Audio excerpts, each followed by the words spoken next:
পশ্চিমবঙ্গে census 2027-এর self enumeration শুরু হয়ে গিয়েছে, কিন্তু অনেকের মনেই প্রশ্ন, সেন্সাস কি, সেলফ এনুমারেশন কি, এটি কি করতেই হবে, কোন ডকুমেন্ট লাগবে, আর ব্যক্তিগত তথ্য কি নিরাপদ থাকবে? এই ভিডিওতে সেন্সাস 2027 সম্পর্কিত সবচেয়ে গুরুত্বপূর্ণ বিষয়গুলি সহজ ভাষায় জেনে নেব। চলুন দেখা যাক।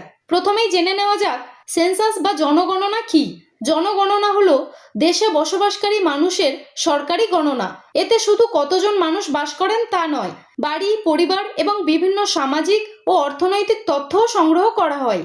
এই তথ্যের ভিত্তিতেই ভবিষ্যতে বিভিন্ন সরকারি পরিকল্পনা, জনকল্যাণমূলক প্রকল্প, স্কুল, হাসপাতাল, রাস্তা, পানীয় জল, বিদ্যুৎ সহ নানা পরিষেবার পরিকল্পনা করা হয়। সেন্সাস 2027 দুটি ধাপে সম্পূর্ণ হবে। প্রথম ধাপ হলো house listing and housing census.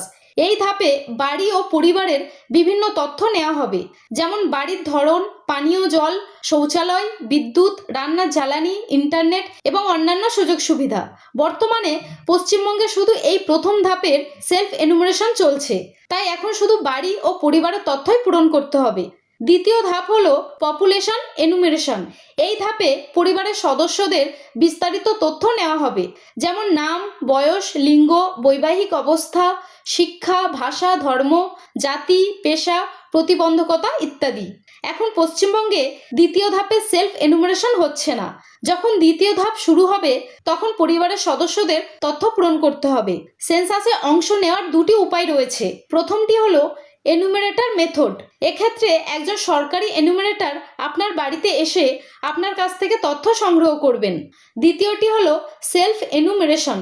এক্ষেত্রে এনুমারেটর বাড়িতে আসার আগেই আপনি নিজেই মোবাইল বা কম্পিউটার দিয়ে সরকারি পোর্টালে গিয়ে অনলাইনে তথ্য পূরণ করে সাবমিট করতে পারবেন।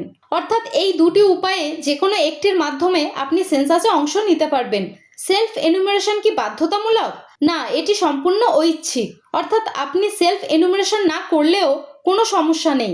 এনুমারেটর আপনার বাড়িতে এসে সেন্সাসের তথ্য সংগ্রহ করবেন। তবে মনে রাখবেন, সেলফ এনুমারেশন শুধু সাধারণভাবে বাড়িতে বসবাসকারী পরিবারের জন্য। তাহলে প্রশ্ন হলো, সেলফ এনুমারেশন করলে সুবিধা কি? আপনি নিজের সুবিধা মতো সময়ে বাড়িতে বসেই তথ্য পূরণ করতে পারবেন। নিজেই তথ্য দেওয়ার কারণে ভুল হওয়ার সম্ভাবনাও কম থাকে। পরে এনুমারেটর বাড়িতে এলে শুধু এসিআইডি যাচাই করেই বাকি কাজ সম্পন্ন করতে পারবেন। এখন পশ্চিমবঙ্গে প্রথম ধাপ অর্থাৎ হাউস লিস্টিং অ্যান্ড হাউজিং সেন্সাসের জন্য সেলফ এনুমারেশন চলছে এবং এটি 1 আগস্ট থেকে 15 আগস্ট 2026 পর্যন্ত চলবে। আপনি চাইলে এই তারিখের মধ্যে প্রথম ধাপের সেলফ এনুমারেশন করতে পারেন।